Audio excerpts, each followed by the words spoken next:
Bem-vindo de volta ao Bullenberg. A agência de rating portuguesa CPR uniu-se a outras agências para fundar aquela que deverá ser uma agência de rating alternativa àquelas que normalmente regem o mercado. As 5 companhias em causa são a CPR portuguesa, a SR Ratings do Brasil, a GCR da África do Sul, a India Scare Ratings e a Mark da Malásia. No total vão investir 10 milhões de dólares e cada um dos investidores fica com 20% da agência de Londres.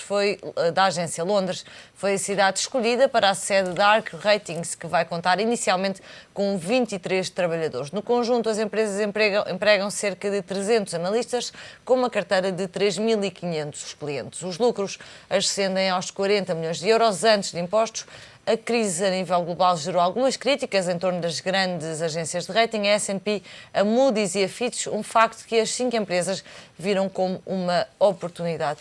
E Diogo, pergunta, é uma oportunidade também para Portugal ficar melhor visto? Tivemos Irlanda a ir ao mercado e, de alguma forma, há a expectativa que Portugal, antes de olharmos para esta agência de rating, possa, de facto, beneficiar com o sucesso dessa operação. Os acontecimentos deste fim de semana não foram particularmente favoráveis à periferia da zona euro e à acalmia, digamos assim, do mercado relativamente a novas emissões de dívida por parte dos países. A taxa de juros portuguesa há 10 anos está mais alta hoje do que estava, embora também não esteja a mexer de uma forma muito significativa, mas há aqui algum receio de que possa ter impacto. Aparentemente o governo português ou esteve ou vai estar em viagem, em roadshow pela Europa para colocar esta emissão a 10 anos e é possível que venha a acontecer, até porque os montantes não deverão ser enormes e creio que deverá continuar a existir algum apetite por dívida portuguesa. Sendo que, enfim, a 7ª avaliação da Troika não foi particularmente simpática nem para o Governo, nem para o comportamento da economia portuguesa. A revisão de objetivos foi bastante relevante, tanto em termos de queda de PIB como principalmente em termos de desemprego. Nesta sexta-feira, creio, vamos ter a divulgação da execução orçamental de fevereiro e, portanto, vamos ter os primeiros 2 meses do ano. Temos ainda o Tribunal Constitucional, que também deverá estar prestes a pronunciar-se. Enfim, não há uma data propriamente. E que pode ser ruinoso para o orçamento. Já se falava da semana passada, mas acho que, enfim, o melhor seria emitir já esta quarta-feira. Estaremos cada vez mais próximos e, portanto, há aqui uma série de pontos de interrogação que são relevantes para aquilo que é o apetite por dívida portuguesa. Eu acho difícil algum investidor internacional estar plenamente confiante em fazer uma aposta, mesmo antes, por exemplo, de ser divulgada uma decisão do Tribunal Constitucional, que, enfim, tem havido imensa pressão sobre o tema. Já há vários pareceres encomendados pelo Governo. Aliás, durante o próprio fim de semana houve pressões significativas no sentido de dizer que seria um desastre caso a decisão viesse num sentido negativo. Há, de facto, bastante dinheiro em cima da mesa, mas digamos que os resultados possíveis podem vir de uma coisa relativamente pequena, que será a taxa de contribuição especial das reformas, até, enfim, todo o leque de medidas, que aí seria efetivamente algo de extremamente complexo para gerir. Eu acho que o caminho estava desenhado para Portugal emitir um pouco depois da Irlanda, como aliás tinha sido feito quando foi a emissão há 5 anos, em meados de janeiro. Vamos ver se estes vários acontecimentos que estão em cima da mesa não colocam alguma calma no assunto, até porque não nos interessa, sinceramente, nós não temos uma pressa enorme em fazer financiamento já e, portanto, também não nos interessa ter um resultado que possa ser visto como negativo pelos mercados e, portanto, diria que o governo português só avançará efetivamente para a emissão se tiver garantias suficientes de que essa emissão será um sucesso em termos de mercados internacionais. E aqui no suporte tem sido, já há vários meses, esta promessa do Banco Central Europeu de ativar o programa de OMT, mas esse programa resiste a tudo, resiste, por exemplo, a estes resultados da 7ª avaliação, resiste a uns dados de execução orçamental que possam não ser de facto favoráveis e a um cenário de chumbo também por parte do Tribunal Constitucional a algumas medidas do orçamento. E deixa-me acrescentar, nessa tua resposta, que o BCE disse que nestas condições do mercado que não compra a dívida portuguesa. Nestas condições de mercado? Como está agora a cotar a dívida portuguesa. Ok. Não, lá está, isso tudo encerra um pouco no cinzentismo que ainda há à volta de facto, quais são as condições para o BCE acionar as OMTs. Mas voltar aqui um pouco atrás, temos de ser um pouco coerentes, tal como quando Portugal voltou ao mercado de forma bem sucedida, nós demos muito crédito, de facto, aos desenvolvimentos que houve dentro da arquitetura da zona euro, nomeadamente a ação voluntarista do Banco Central Europeu, e um bocadinho de crédito à capacidade do governo português, pelo menos vender a ideia de que estava a aplicar com razoável sucesso a forma que lhe foi vendida. Aqui também eu continuo a achar que, apesar de facto, esta sétima avaliação ter resultado um pouco na quebra da sintonia que havia entre o governo português e Troika, com, pelos vistos e alegadamente, ter havido aqui uma troca de acusações que o governo português não estaria, de facto, a fazer aquilo que devia ser feito, nomeadamente no ajustamento, a fazer um ajustamento a 90% dedicado ao aumento de receitas e um ajustamento por parte da despesa. Portanto, aí é que, de facto, é a grande dificuldade. E depois de haver uma conferência de imprensa que eu acho, por parte do nosso Ministro das Finanças, muito atabalhoada, com 3 déficits, quer dizer, toda a gente ficou fortemente, muito confundida, mas a verdade é que o top line, ou o número que salta à vista, é que houve um déficit de 6,6%, que é aquele que conta para efeitos de Eurostat, para efeitos estatísticos, embora a Troika aceite um déficit de 4,9%,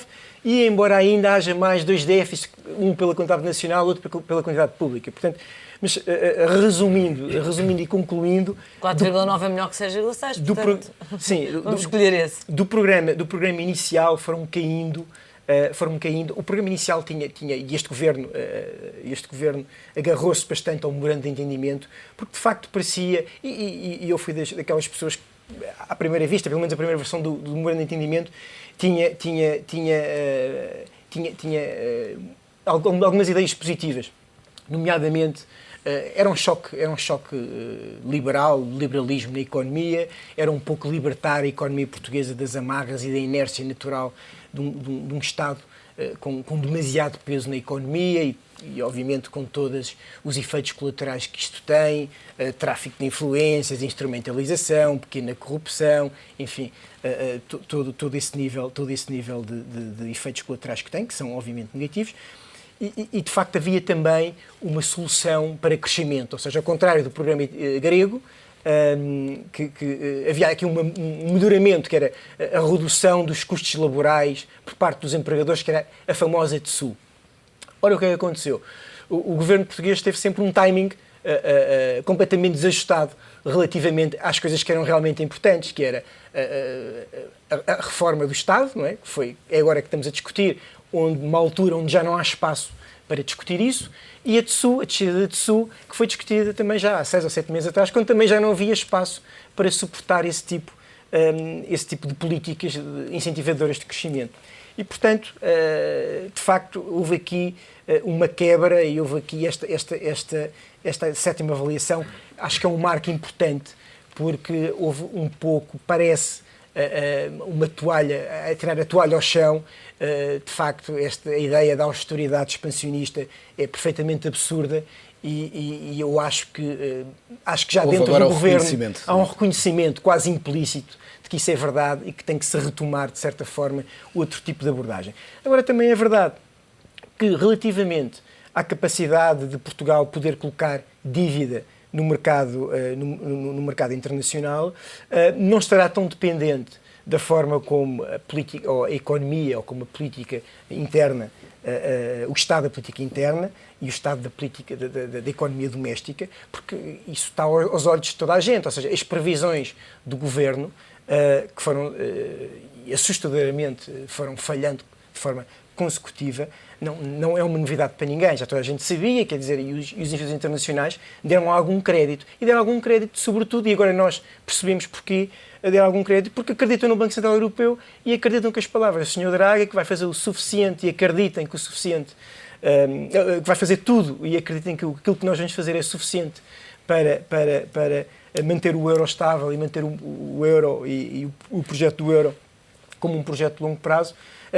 de facto, é o ponto mais importante para que países como Portugal e como a Irlanda regressem ao mercado. E Portugal aqui, neste caso, acho eu que apesar deste episódio do Chipre, vai conseguir colocar dívida e vai continuar na história da Irlanda. Eu acho que inteligentemente, porque a Irlanda de facto está no outro campeonato e nós colocarmos ou tentarmos nos colar à imagem da Irlanda é de facto a única coisa que podemos fazer nesta altura. Diogo, e nós já falámos aqui várias vezes sobre o desempenho das obrigações portuguesas ao longo do ano de 2012. Nesta altura, e perante esta possibilidade de Portugal também voltar ao mercado, como é que vês o desempenho das obrigações nos próximos meses?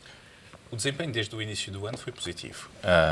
Portanto, embora não estejamos sobre a mesma trajetória extremamente positiva do ano de 2012, conseguimos ainda baixar ligeiramente os níveis de taxa de juros e os níveis de spread em relação à dívida alemã, com alguns sobressaltos, e tivemos hoje, de facto, com esta má notícia vinda de Chipre, mas creio que o caminho, de facto, a evolução da dívida portuguesa para 2013 e para os anos seguintes está traçado, que é basicamente juntar-nos, digamos, ao pacote dos países do sul da Europa, ou seja, ainda estamos um bocadinho fora da zona Espanha e Itália, que são países que têm problemas que não são exatamente os mesmos do que Portugal, mas têm problemas comparáveis em termos de economia, em termos de sustentabilidade do peso da sua dívida, em termos de necessidade de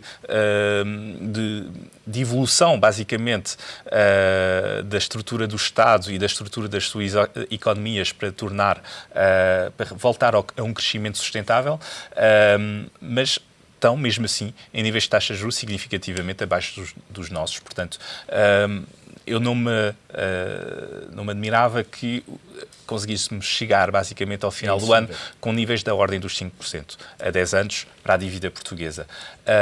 São níveis que seriam muito comparáveis com os níveis ao qual Portugal está hoje a financiar junto da Troika. Acho que o nível médio de taxa de financiamento está a cerca de 4,5% ou 4,8%, o que significa que, de facto, estaríamos numa zona de indiferenciação, basicamente, entre financiarmos junto da Troika ou voltarmos completamente ao mercado. Não nos podemos esquecer que, normalmente, não deveria haver muito mais financiamento por parte da Troika. Já fomos buscar cerca de 90% dos 78 mil milhões de euros que estavam previstos inicialmente. Significa que faltam cerca de 7 mil milhões de euros, o que corresponde mais ou menos ao déficit que deveríamos ter ainda durante o ano de 2013. Portanto, o resto, para além deste ano, nomeadamente em termos de refinanciamento, deverá vir de emissões por parte do Estado português diretamente junto do mercado. Portanto, ainda temos algum espaço, digamos, em termos de timing, para regressar aos mercados completamente, mas esse espaço deverá ser cumprido durante o ano de 2013. Portanto, temos que fazer as nossas provas até lá. Mas essa estabilização da curva no curto prazo, Diogo, de alguma maneira, continua a não ser compatível com aquilo que é o crescimento potencial de Portugal. Os juros continuam a ser elevados. Rogoff dizia este fim de semana ao Expresso, dizia que dificilmente se conseguiria passar a ser uma reestruturação da dívida. É uma opinião do Rogoff, sim, que eu li. Eu francamente acho que, mais uma vez, os níveis de taxa de juros não se podem ver no momento T de mercado. O que é importante, é óbvio, as antecipações de mercado ainda não permitem, de facto, uma sustentabilidade da dívida portuguesa. Estamos a falar de 6% a 10 anos, o que seria incompatível, de facto, com um crescimento normal da nossa economia e com o regresso, portanto, a uma sustentabilidade da nossa dívida.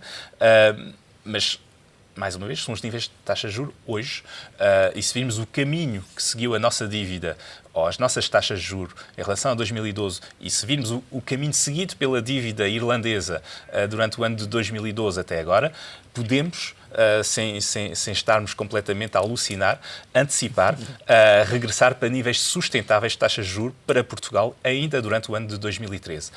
Portanto, e esses níveis de taxas de juros, estamos a falar de 5% e talvez 4%, porque não, em 2014, são níveis que são perfeitamente compatíveis com uma diferenciação do risco entre um país como Portugal, que continua a ter um nível de incerteza mais forte, e uma Alemanha que continua abaixo dos 2%. Portanto, não anula completamente a importância de haver uma diferenciação de riscos entre países mais sustentáveis e outros menos sustentáveis, e, por outro lado, é um nível de taxa de juros compatível com o regresso a uma normalidade da nossa economia. Deixa-me só dar este último minuto do programa ao Diogo, até porque te ouvi a dizer aí um claro, a seguir ao comentário do Rogoff.